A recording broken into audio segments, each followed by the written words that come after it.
দেবর্ষি নারদ জিজ্ঞাসা করেছিলেন, হে দয়াময়, জগতের জীব যে তোমাকে ডাকবে, কিভাবে ডাকলে তুমি তার ডাকে সাড়া দেবে? প্রভু বলেছিলেন, শোনো দেবর্ষি, কেউ যদি ভক্তি ভরে আমাকে একটা ফুল দিয়ে ডাকে, আমি তার ডাকে সাড়া দেব। দয়াময়, তার কাছে যদি ফুল না থাকে, ভগবান বললেন কোনো দুঃখ নেই, কেউ যদি একটা তুলসী পত্র দিয়েও আমাকে ডাকে, আমি তার ডাকে সাড়া দেব।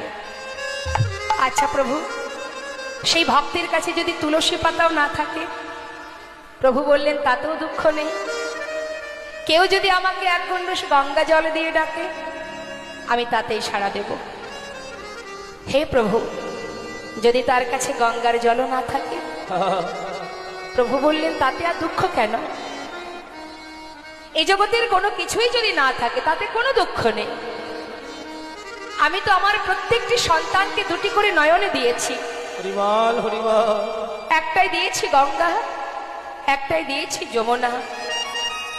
জীব যদি সংসারের জন্য সারা জীবন কাঁদে, আর আমার জন্য যদি মাত্র 2 ফোঁটা বাড়ি বরিশন করে, যদি 2 ফোঁটা নয়ন বাড়ি বরিশন করে, আমি যুগে যুগে সেই ভক্ত চরণে দাস হয়ে পড়ে থাকি।